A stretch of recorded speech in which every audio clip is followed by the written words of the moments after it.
ओम शांति। हम सुन रहे हैं आज की अव्यक्त मुरली। आज तारीख है 21 जून 2026। रिवाइज कोर्स है 15 नवंबर 2010। आज अव्यक्त बाप दादा कहते हैं, स्वपरिवर्तन की गति को तीव्र कर, संस्कार स्वभाव के समाप्ति का समारोह बनाओ।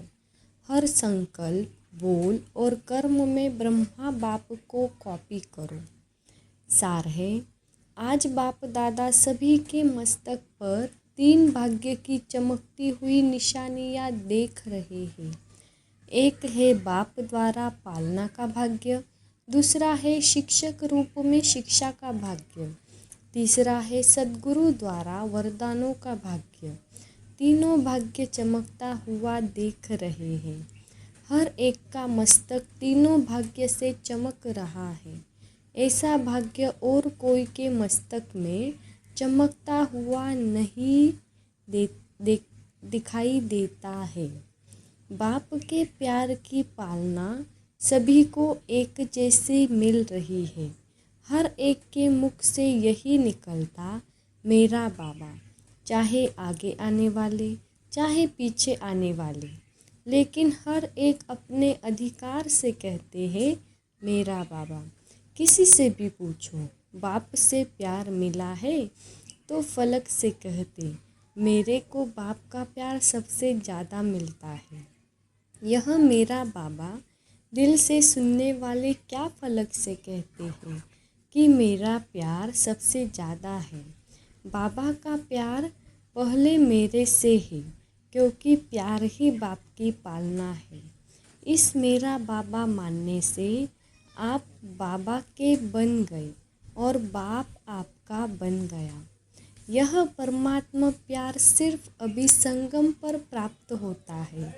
भविष्य देव आत्माओं का प्यार प्राप्त होता है, लेकिन परमात्मा प्यार इस एक जन्म में प्राप्त होता है। तो बाप दादा भी ऐसे पात्र आत्माओं को देख क्या कहते हैं, वाह बच्चे वाह, आप ही कोटों में कोई पात्र बने हैं और हर कल्प आप ही पात्र बनेंगे। ऐसा नशा चलते फिरते रहता है ना। आपकी दिल भी यह गीत गाती है, वाह मेरा भाग्य। यह गीत गाते रहते हो ना। बाप को भी खुशी होती है कि यह सभी बच्चे अधिकारी हैं। अपने को कोई भी परमात्मा प्यार में कम नहीं समझते। प्यार में सब पास है। बाप दादा पूछते हैं कि सबसे ज़्यादा प्यार किसका है, तो कौन कहेंगे? सब जानते हैं कि हमारा प्यार कम नहीं है। बाप भी कहते हैं कि प्यार की सब्जेक्ट में सभी पास है। तब मेरा बाबा कहते हैं, कितना प्यार है वह हर एक जानता है। तो बाप दादा ने देखा कि प्यार में तो सब पास है, लेकिन अभी समय के प्रमाण स्वपरिवर्तन उसकी भी आवश्यकता है। सिर्फ स्वपरिवर्तन, विशेष गुण सुनाया भी था कि इस समय स्वपरिवर्तन में विशेष संस्कार परिवर्तन, स्वभाव परिवर्तन उसकी आवश्यकता है। अभी स्व परिवर्तन की गति फास्ट चाहिए।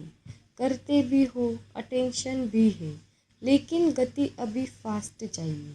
बाप दादा को याद है, पहले भी बाप से वायदा किया कि नए वर्ष में स्व परिवर्तन, संस्कार परिवर्तन करना ही है।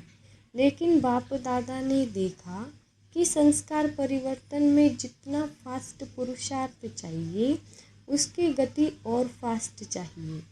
आप सभी क्या समझते हो कि समय प्रमाण जितनी फास्ट गति चाहिए, उस अनुसार हर एक का तीव्र पुरुषार्थ है या और होना चाहिए? बाप दादा ने देखा कि कहाँ कहाँ अलबेलापन आता है।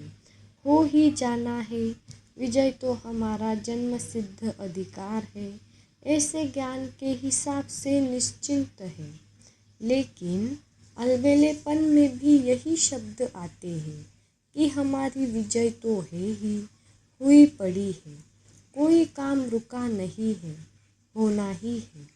एक है पुरुषार्थ के यह शब्द, दूसरे अलबेलेपन के भी यही शब्द है। कोई काम रुकना नहीं है, होना ही है। तो यह अलबेलापन है। यह भी संस्कार चेक करना है। अलबेलेपन की निशानी है कि उनके जीवन में छोटी छोटी बातों में रुकावट दिखाई देगी। शक्ल में वह खुशी की झलक नहीं दिखाई देगी।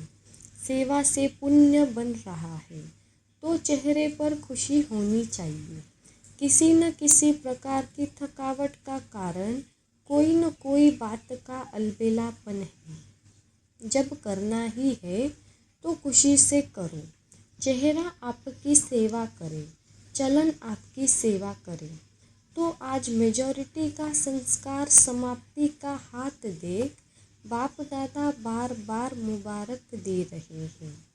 अभी आप सब भी मिलकर एक ही संकल्प रूपी हाथ उठा ही रहे हो कि हम सब मिलकर समाप्ति के समय को समीप लाने के लिए यह संकल्प कर रहे हैं और चारों ओर संपूर्ण समय होने पर ब्रह्मा बाप शिव बाबा दोनों को प्रत्यक्ष करेंगे कि हमारा बाप आया है। सबके मुख पर बाप की प्रत्यक्षता हो जाए। अच्छा, ओम शांति। आज का वरदान है, संपूर्ण समर्पण की विधि द्वारा अपनेपन का अधिकार समाप्त करने वाले समान साथी भव। संपूर्ण समर्पण की विधि द्वारा अपनेपन का अधिकार समाप्त करने वाले समान साथी भव। जो वायदा है कि साथ रहेंगे, साथ चलेंगे और साथ में राज्य करेंगे, इस वायदे को तभी निभा सकेंगे जब साथी के समान बनेंगे। समानता आएगी समर्पणता से। जब सब कुछ समर्पण कर दिया तो अपना व अन्य का अधिकार समाप्त हो जाता है। जब तक किसी का भी अधिकार है तो सर्व समर्पण में कमी है, इसलिए समान नहीं बन सकते। तो साथ रहने, साथ उड़ने के लिए जल्दी जल्दी समान बनो। स्लोगन: अपने समय, श्वास और संकल्प को सफल करना ही सफलता का आधार है।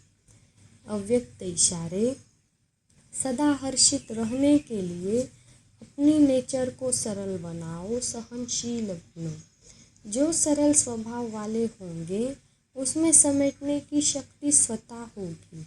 सरल स्वभाव वाला सभी का सहयोगी और स्नेही भी होगा और जितना सरल स्वभाव होगा उतना माया कम सामना करेगी।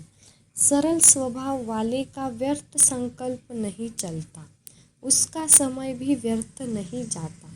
उनकी बुद्धि विशाल और दूरदर्शी रहती है, इसलिए उनके आगे कोई भी समस्या सामना नहीं कर सकती।